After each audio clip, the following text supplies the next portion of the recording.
Seja bem-vindo, investidor, seja bem-vinda, investidor. Eu sou Paula Comaceto, jornalista do Grupo Empíricos, e hoje o papo é sobre fundos de investimentos. Quais são as perspectivas para 2024 e como você, investidor, deve se posicionar?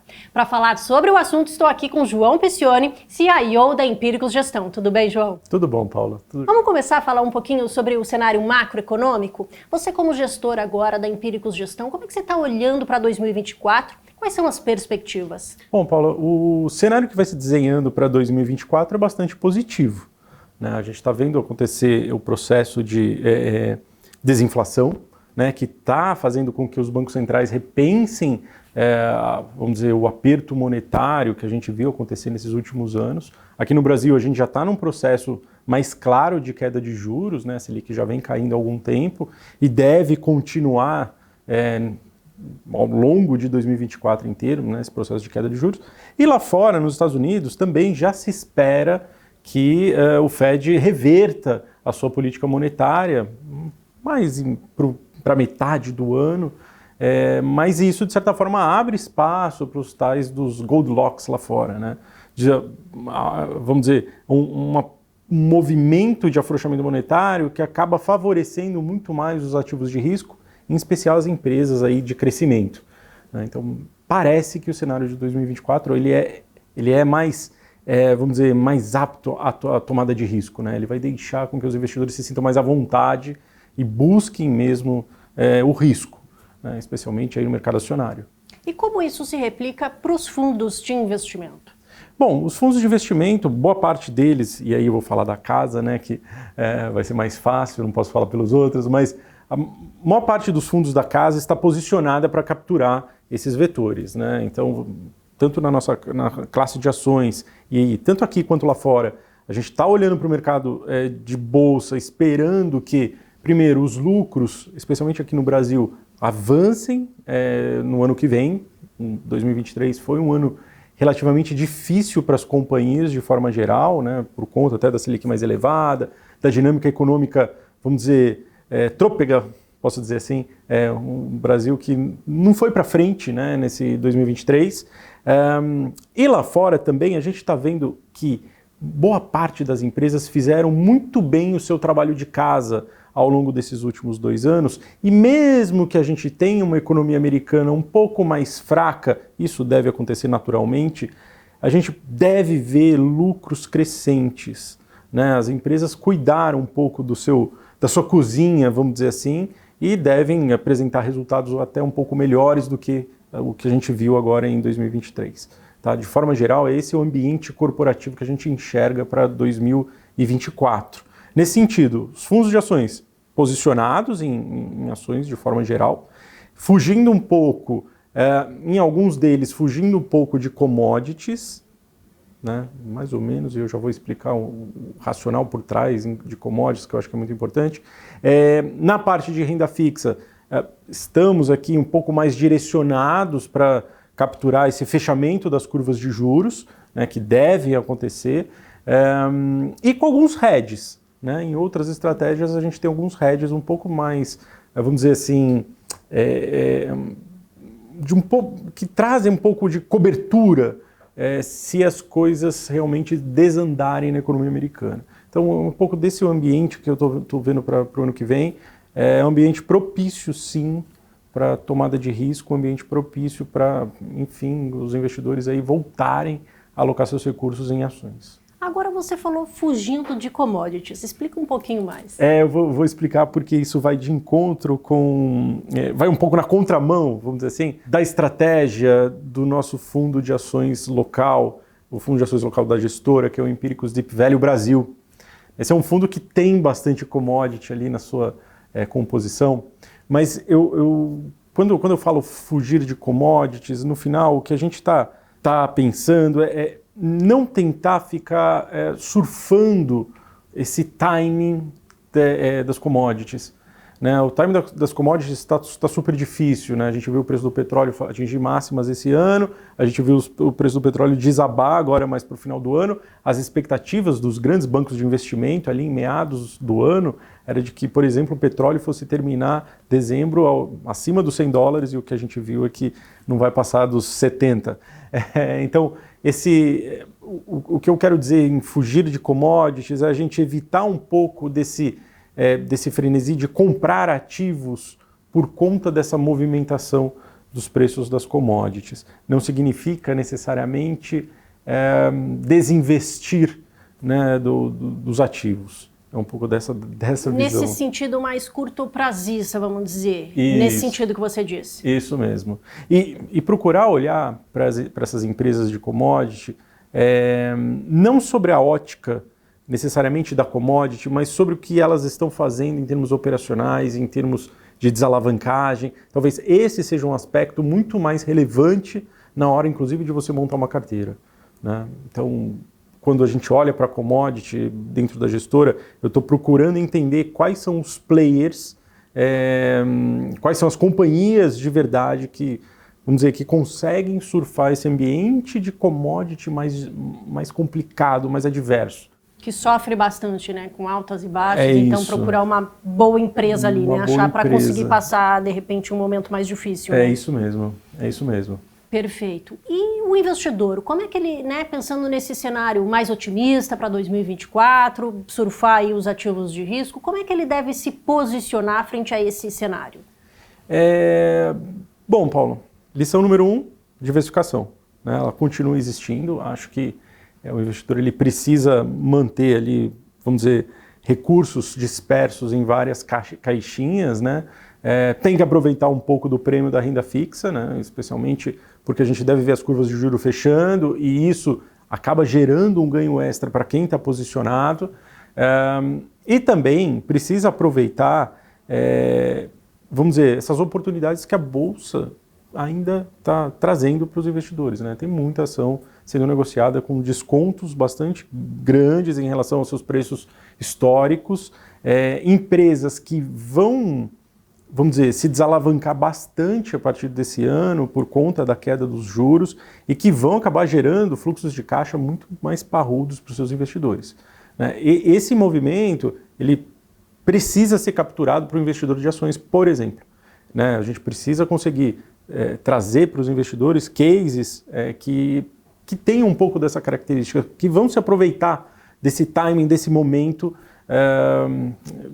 vamos dizer, de desafogo mesmo, né? As empresas vão ver seus balanços um pouco mais leves, vão conseguir gerar mais resultados e isso acaba vindo para o preço da ação, né? Quem gera caixa, quem consegue transformar, né, o seu negócio em dinheiro, no final das contas, acaba vendo as suas ações subirem, né? Essa que é a ideia. Como é que você materializou, vamos dizer, essas ideias e essas expectativas mesmo para o ano que vem? Então, Paula, eu vou falar mais especificamente do nosso fundo de ações, que é da gestora, né, o Empíricos Deep Value Brasil. É um fundo focado em ações aqui no Brasil. Ele não vai ter nenhuma aventura internacional, né?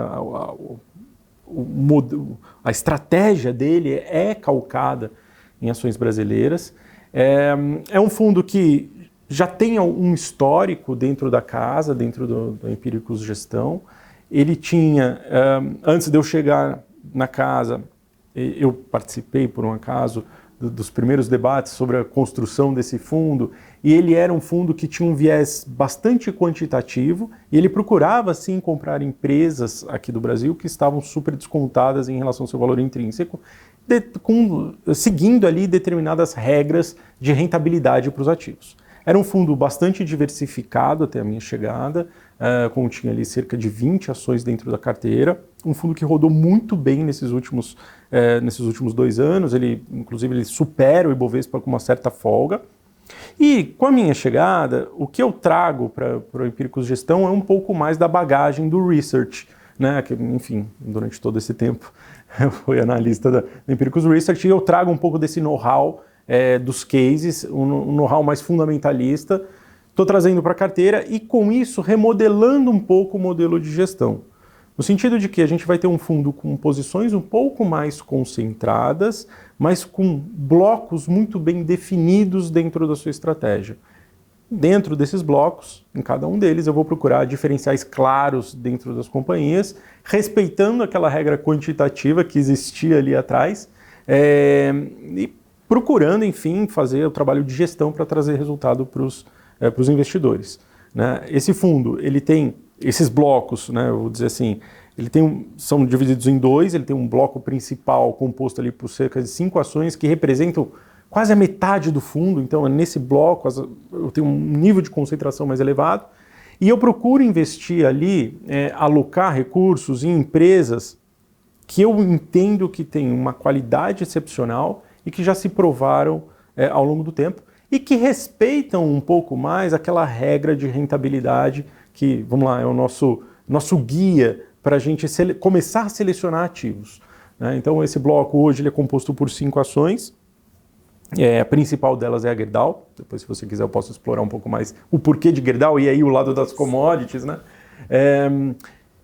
E no segundo bloco, ele é composto por um número maior de ações, com concentrações um pouco menores, mas eu procuro um pouco mais no âmago do business, no âmago dos negócios, para justamente tentar identificar, vamos dizer, possíveis travas de valor que podem ser, vamos dizer, soltas aí ao longo do próximo ano, né? Então, são ativos que outrora já foram considerados ativos de qualidade, a maior parte dessas empresas já foram consideradas top picks do Brasil e que ficaram meio à deriva nesses últimos anos por conta do modelo de negócio e por conta também dessa fuga dos investidores aqui do Brasil.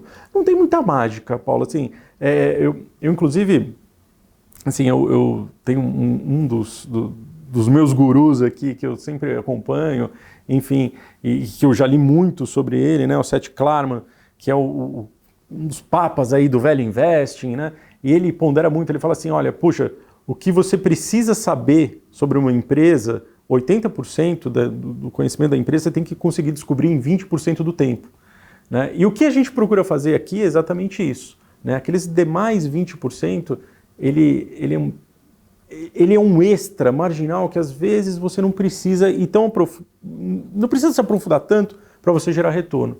Então, um pouco do que eu estou fazendo com essa carteira é um pouco dessa visão. Como eu já tenho muito tempo de mercado, quase 20 anos de mercado, assim, eu já consigo olhar para as empresas de forma geral e assim, eu já me aproximo muito do conhecimento desses 80%. e aí eu estou... Nesse outro bloco eu estou procurando entrar nesses 20% para justamente trazer diferencial. Nesses 20% que às vezes o mercado esquece, abandona, né? Que eu acho que foi o que aconteceu um pouco nesses últimos anos, para tentar entender o diferencial desses casos e o que a gente pode trazer de retorno excedente para o portfólio. E você mesmo falou aí que o fundo é uma tese de value investing, né? Apostando ali nas empresas boas para adquirir valor, capturar valor no longo prazo.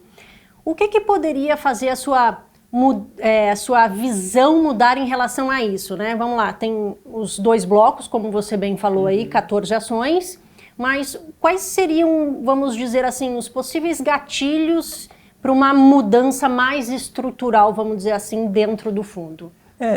No final, eu acho que tem... Assim, essa conformação de portfólio, essa estratégia, ela está montada, um pouco calcada nesse momento de mercado no qual a gente enxerga muitas oportunidades na Bolsa, a gente enxerga muitas ações sendo negociadas com desconto em relação ao valor intrínseco.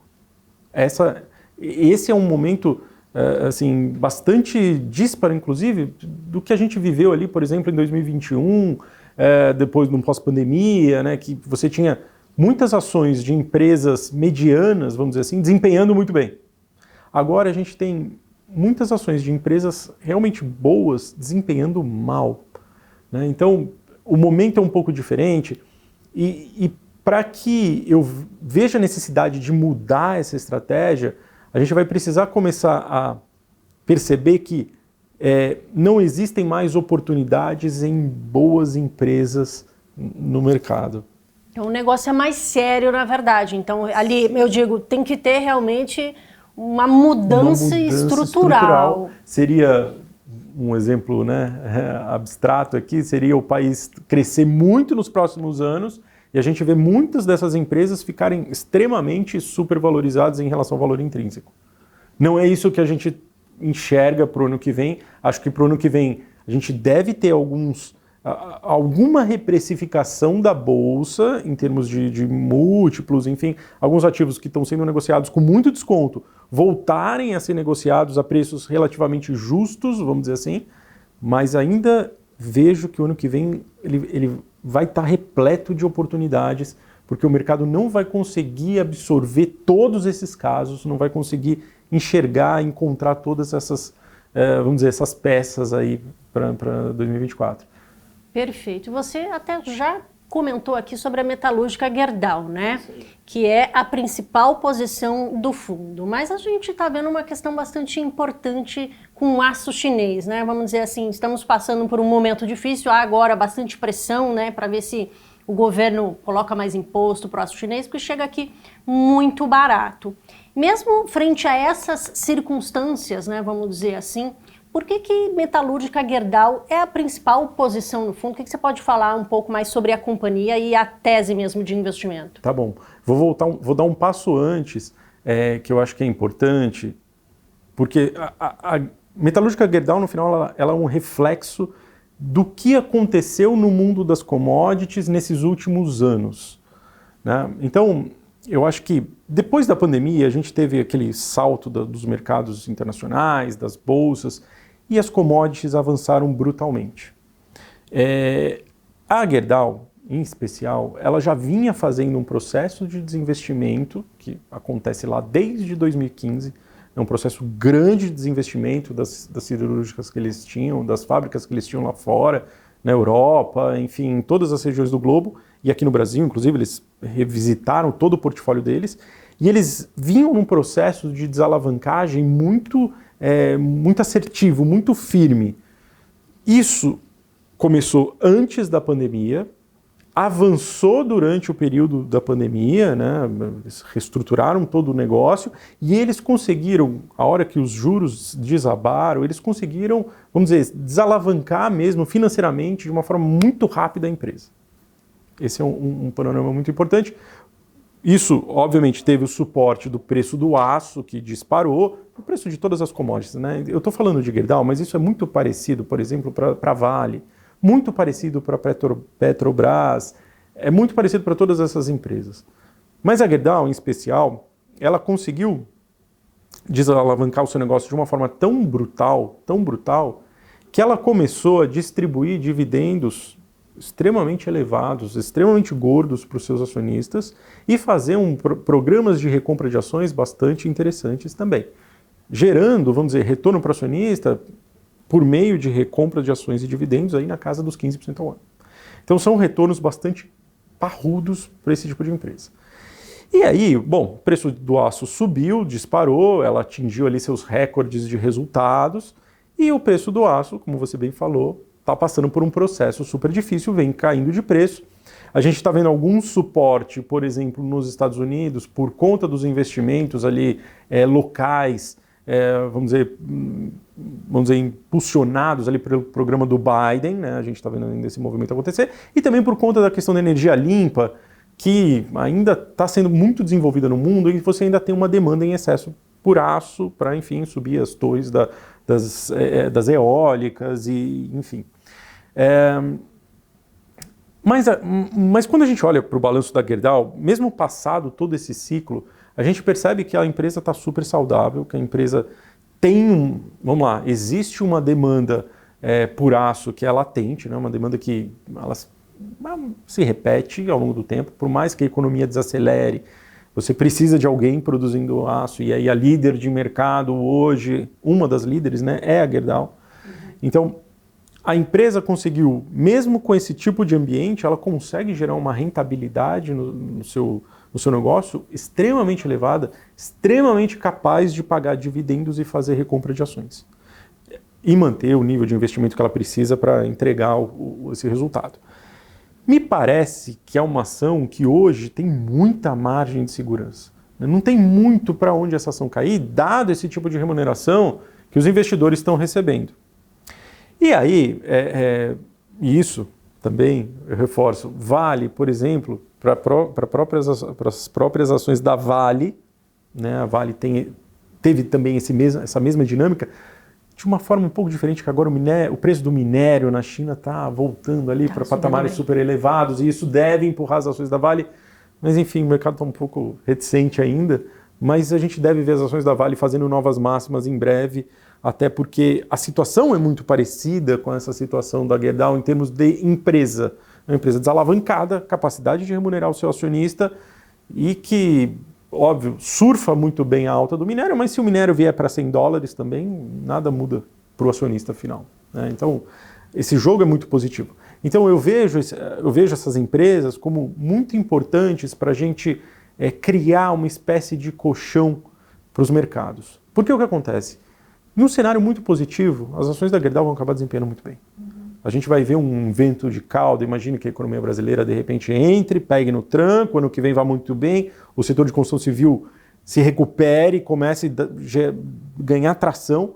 A gente vai ver um vento de cauda para essas ações, em especial Gerdau aqui no Brasil, muito grande, muito elevado. Nos Estados Unidos, esse processo de investimento provocado pelos estímulos do Biden, vamos dizer, não é um processo de um ano. São investimentos que demoram muito tempo. Então a gente vai continuar vendo também essa demanda, vamos dizer, recorrente por aço lá fora. Então me parece que o balanço da Gerdau está muito bem protegido para ela atravessar 2024. Se ela continuar dando esse tipo de retorno que ela deu em dividendos e recompra de ações, em um ano em que a Selic vem mais para baixo, me parece que ela se torna ainda mais atrativa. Então, a gente deve continuar a ver esse empurrão na Gerdau e, por isso, pensando em termos de portfólio, e aí uma coisa importante desse meu primeiro bloco de ações, que é, poxa, eu preciso ter ações aqui que, recebam fluxo de investidores de forma recorrente, né? Então, trazendo liquidez ali? Trazendo uma liquidez e, de certa forma, surfando um pouco esse ambiente macroeconômico que pode se tornar mais favorável. Todas as empresas que estão ali nesse bloco são empresas que têm margens de segurança super gigantescas, né, que assim, deveriam estar sendo negociadas por preços, vamos dizer, com muito mais prêmio do que estão sendo hoje, né, são todas muito descontadas, são boas empresas, já se provaram, né, esse bloco de empresas assim, já se provaram ao longo do tempo, e que eu acho que se as coisas melhorarem, elas vão acabar se aproveitando do momento. Então esse é um bloco super relevante, super importante dentro da carteira e acho que traz um alicerce muito poderoso. E a Gerdau daí é a nossa maior posição, né? Acho que assim, tem pouco para cair, tem muito para subir e no pior dos casos vai gerar um tipo de retorno para o investidor muito maior do que a taxa Selic. Então, eu acho que essa é a minha visão em relação à Gerdau. Agora, outra gigante que também está no portfólio, mas no segundo bloco, né? Petrobras. Por que ela ficou no segundo bloco aí, sendo uma das, vamos dizer aí, né? Uma das queridinhas dos brasileiros, né? Foi mesmo, especialmente esse ano, né? Então, Paulo, bom, Petrobras tem toda aquela questão tem um questionamento associado ao governo, né? Quais os passos que o governo vai dar em relação ao plano de investimentos, quais os passos que o governo vai dar em relação ao preço de combustível. Me parece que sob essa ótica de preço de combustível, as coisas estão mais bem controladas, especialmente porque não me parece mais que esse preço de petróleo vai muito além do que a gente viu ali atrás. A gente viu os movimentos já feitos pela OPEP, corta preço de petróleo aqui, a gente vê os Estados Unidos lá, de certa forma, pilotando um pouco os preços com as reservas estratégicas, mas a gente esquece que o maior produtor global e o país que mais cresceu produção esse ano foi os Estados Unidos. Foi os Estados Unidos. Os Estados Unidos cresceu demais a produção de petróleo esse ano, e quando você começa a acompanhar o que está acontecendo no shale, né, que é o óleo de xisto, né, enfim, a gente provavelmente vai ver mais um ano com crescimento de produção. Então a gente vai ver um 2024, vamos dizer, de certa forma, com uma oferta de óleo muito melhor do que a gente viu, por exemplo, final de 2022 ou final de 2021. A oferta de óleo vai se estabilizar. Não me parece que há espaço mais para esse petróleo ir além do que a gente está vendo na tela agora, né? $70. A não ser que as economias se reacelerem de uma forma muito rápida, mas não me parece. Bom, então sob essa ótica, Petrobras também guarda uma certa proteção que é, puxa, se o petróleo não sobe muito, o governo também não precisa ficar cutucando o preço da gasolina, ele pode deixar o preço da gasolina ali e quando lá fora o preço da gasolina cair, ele vai lá e pede para a Petrobras abaixar os preços. Então, por essa ótica, parece que as coisas estão um pouco mais controladas. A outra ótica e aí, né, o que tem de margem de segurança são realmente, vamos dizer, a ótica ligada aos dividendos. Então, Petrobras deve continuar distribuindo um volume de dividendos muito poderoso no ano que vem, porque o governo precisa desses recursos para tocar o seu fiscal. Então, isso a gente deve continuar vendo, e isso, de certa forma, traz uma margem de segurança também nos mesmos moldes da Gerdau, no sentido de que, é uma empresa que hoje não está endividada, é uma empresa que consegue manter uma geração de caixa super estável ao longo do tempo, super poderosa, né, gigantesca, e vai ter que remunerar o seu acionista controlador, em paralelo, seus acionistas minoritários. Então, me parece um play interessante para a gente ter dentro da carteira para 2024. Mas por que eu não coloco no primeiro bloco? Justamente porque tem essa questão associada a governo que traz algum risco, vamos dizer, eu não digo nem um risco operacional claro, porque não me parece ser mais esse o caso, parece que as coisas estão bem controladas, mas riscos de ruído. Né? Então, qualquer notícia que acaba mexendo bastante ali, né? É isso aí. E aí eu não quero ter um peso muito elevado nesse ativo. Né? A gente manteve na carteira, mas assim, eu imagino uma possível troca de presidência da Petrobras. E deve acontecer, porque é natural, todo ano troca presidente da Petrobras, né? A gente viu isso acontecer nos últimos 6 anos. Então, muito provavelmente a gente vai ver acontecer de novo. Eu quero evitar ter um peso muito elevado. Não quero abrir mão, porque eu acho também que tem uma margem de segurança. Se as coisas ficarem do jeito que estão, talvez a gente veja esse papel andando muito bem em 2024. Então, gosto dele no portfólio, mas em pesos um pouco menores do que nesse primeiro bloco. É um case que eu me sinto mais confortável de tirar da carteira caso alguma coisa saia da rota. Né? Diferente dos outros casos que estão lá no primeiro bloco, que eu me vejo com um pouco mais de dificuldade de justificar uma saída.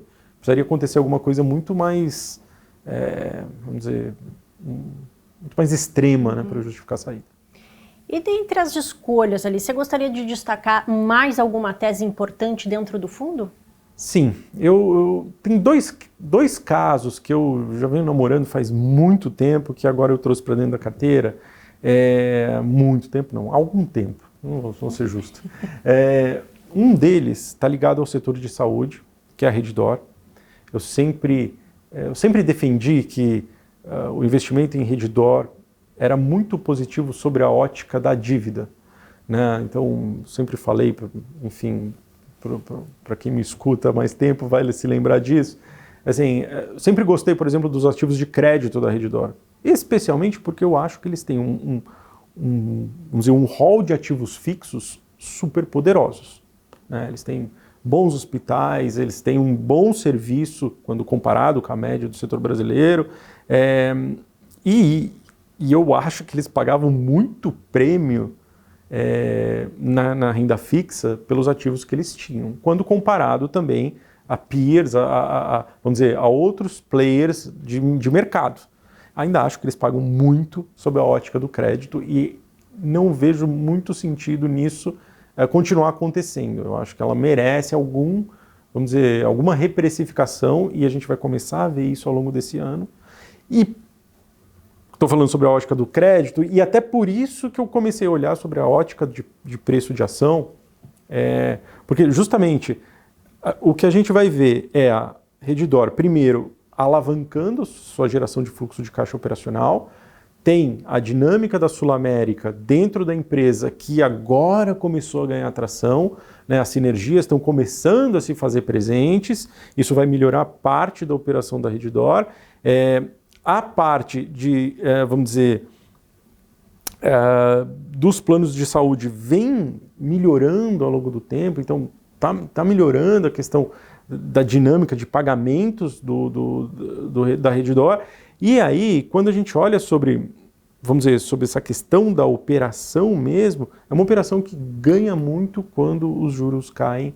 Você tem uma desalavancagem financeira muito rápida, muito grande, E eles já vêm, de certa forma, passado aí esse susto, né, porque eles também sofreram bastante, eles já vêm, de certa forma, tirando um pouco o pé do crescimento, vamos dizer, acelerado, via aquisições que eles conduziram nesses últimos anos. Então tiraram um pouco esse pé. Ano que vem é um ano para colocar um pouco as coisas no eixo. Acho que eles se alavancam operacionalmente, reduz a alavancagem financeira, deve haver uma reprecificação do crédito, consequentemente uma reprecificação bastante importante do equity. Provavelmente essas ações vão continuar subindo. Elas chegaram a bater aí R$21, né? Esse papel já foi negociado para cima dos R$60, uma das ações aí que mais sofreu, e eu olho sobre a ótica de qualidade de empresa, me parece até surpreendente a forma com a qual ela sofreu mesmo, né? Os investidores abandonaram bem essa tese. Dela, saíram bastante dessa tese. Acho que é uma oportunidade para 2024. E o outro case que eu trago para você é um case ligado ao setor de educação, a Edux. É uma empresa que também sofreu muito com a questão da pandemia. Teve muita perda de clientes ali no segmento presencial, sofreu bastante, vamos dizer, com a questão do FIES ali atrás, né? O FIES encerrou e agora o governo está planejando um novo FIES, enfim, mas em moldes diferentes do que foi feito no passado.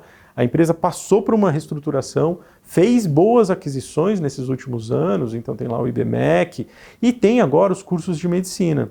Esse segmento, que eles denominam de premium, vem crescendo numa velocidade estrondosa e são segmentos que, vamos dizer, são muito mais,